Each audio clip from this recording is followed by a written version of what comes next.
Islamic Revolution had a profound impact on Iranian culture after 1979. Earlier under the Shah's rule, Iran was a diversely cultural country. Iranian society, art and cinema were influenced from Western culture. After the Islamic Revolution, art and cinema changed their discourse. Society came under the curtailment of Islamic doctrine. In this time of unsparing censorship, a new wave of cinema emerged in Iran. Audios like Abbas, Kiarostami, Mazidi, Zafar Panahi, Asghar Farhadi had become popular names in festival circuits. With 300 international awards in the past 10 years, Iranian films continued to be celebrated around the world. I got introduced to the Iranian films through an Abbas Kiarostami retrospective in 2016. It was organized by People's Film Collectives in Kolkata, where the door of Iranian cinema got unlocked for me. If I'm not wrong, 8 films of Abbas Kiarostami, including shorts and features, were screened at the festival, and it had a life-changing impact on me. From then, I'm still exploring the most influential cinema in the world. And if you like to get started to the world of Iranian New Wave of Cinema and get awestruck like me, this video is for you. And even if you have seen some, this video can definitely help you to explore more. So without delaying much, I'm sharing 5 essential films to begin with Iranian New Wave of Cinema. I would like you to start with Abbas Kiarostami's classic, Where Is My Friend's Home? This first film on the list is the transition between Kiarostami's early pedagogic shots and his later full-blown art films. This is one of the first Iranian films to receive some notice in West and at least in the film festival circuit. It is deceptively a simple story of a friend's odyssey at his friend's house in a neighboring village. The boy has taken home his friend's notebook and fearing that friend will get punished at school the following day if he doesn't bring to the class the home assignment completed. So the boy decided to go his friend's home to return the book. The problem is that the boy doesn't know where exactly his friend lives, so a journey to find him or his home starts. Was this film for the spectacle of mountain villages with narrow streets and stubborn stone houses, the kids' innocence, the loyalty and their beautiful friendship? But at the same time, this film is a subtle commentary on the patriarchal society of Iran. How women and children are surviving in the oppressive society is obscurely visible in the film. But there is always a hope when we have a loyal friend and innocence like this. Where Is My Friend's Home is a moving film. It will take you to a dystopian world of children where loyalty and friendship is all above everything. And don't miss the final scene. It's a knockout. I highly recommend the film for alluring universe of innocence which Kiarostami captures beautifully in the film. The next film in the list is Zafar Panahi's debut masterpiece, The White Balloon. Again, a use of a children's story to draw a veil over the underlying message of dysfunctional Iranian society. In White Balloon, Zafar Panahi authentically captures the stubbornness of a 7-year-old girl, Razia. Razia fancied to buy a fish as a tradition during the Iranian New Year.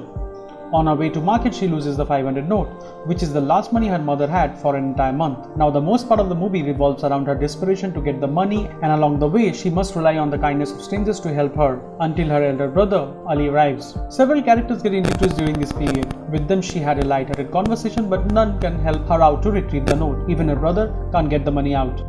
Later, an immigrant Afghan boy selling balloons helped them out to get the money.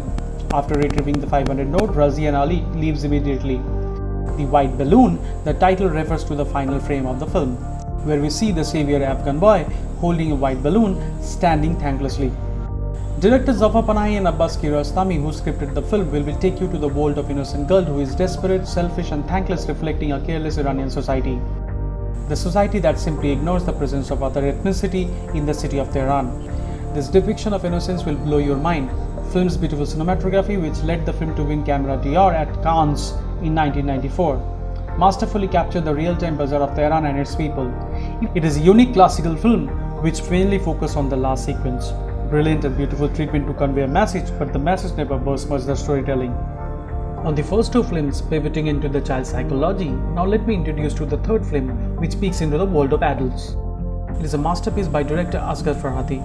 About Elly, the story of a group of middle-class friends travel from Tehran to spend the weekend at the seaside. The Caspian Sea is renowned in Iran as an attractive, exotic resort area, but the surf is extremely dangerous. So the area is not only beautiful but also menacing. The recklessness of the sea metaphors the characters in the film. Assertive Safidi invites Elly, who is a young teacher of her little daughter, to travel with them. She wants to introduce her to their recently divorced friend, Ahmad. Ahmad seems to be interested in Elly, and Elly seems to be interested in Ahmad. However, on the trip, the next morning, Elly disappeared while playing with the children on the seashore. No one quite knows where Elly has disappeared to or whether she is drowned on the sea or not. After much of contemplating, they tell Elly's fiancé Elly Reza, who arrives later as a surprise, the sad news while trying to absolve themselves of responsibility. About Elly initially seems like a simple story, but gradually develops into a mystery, then into a psychological drama.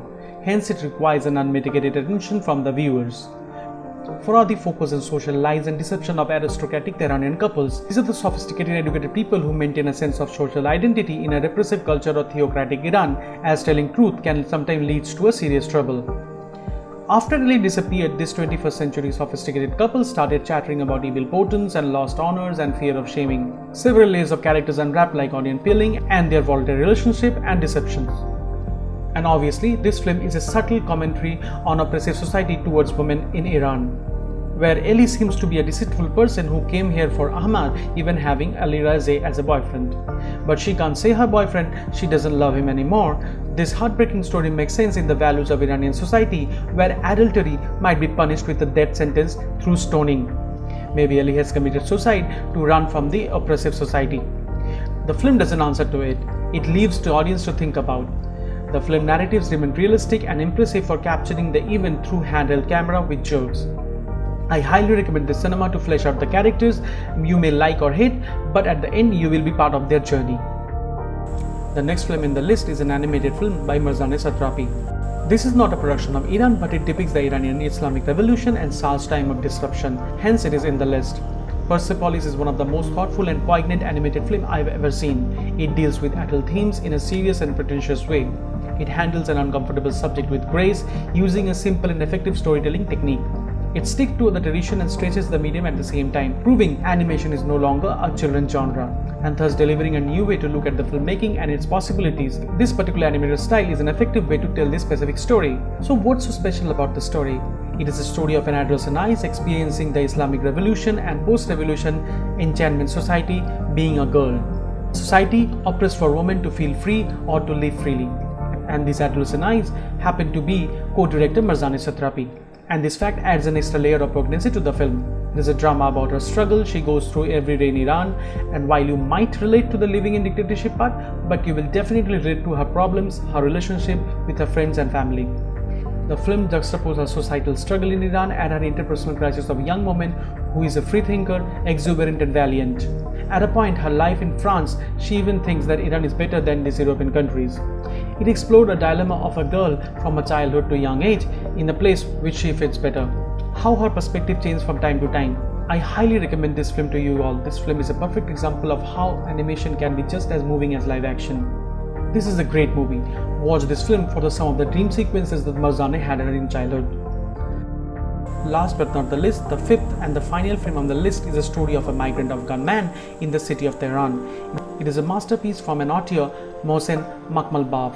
This cycle depicts an episode in the life of an Afghan immigrant, Nasim, in Iran, a well-digger who is poor and his wife is gravely in a local hospital. After many unsuccessful attempts on several other schemes, like driving a truck of illegal immigrants and faking a suicide under a truck, Nasim accepts an offer from a circus company to ride a bicycle in the 7 days of marathon. During these 7 days, people of all sorts flocks to see Nasim's ordeal that brought by his poverty and despair. Different people from different strata of society, like gamblers, politicians to fortune tellers, each try to exploit his marathon for their own benefits. But for Nasim, simply staying awake on the bicycle became an almost impossible task. Interestingly, in this absurd story, Nasim as a protagonist doesn't have any dialogue. He only speaks with his expression. His pain, anger, love are all reflected through his unspoken words. Watch the scene when he watches his bedridden wife in a hospital. Marvelous acting. This is actually an ultimate love story about a man who goes to absolute extreme to save the woman he loves from death. Yet at the same time, it depicts the true nature of Iranian society and their behavior towards the immigrant in the city of Iran. Watch this film for the voiceless people in the society whom we ignore efficiently. What struck me about Iranian cinema is its a humorous approach to tell a story. No fancy camera movements or edits or color grading whatsoever. These filmmakers have depicted the reality of Iranian society in such a constraint. The curtailed society had made them to explore the visual language of cinema in a different perspective. There is so much to discuss about the Iranian film craft. Hope one day I will make an expound video on the aesthetics and the humanist approach in Iranian cinema. I hope I will.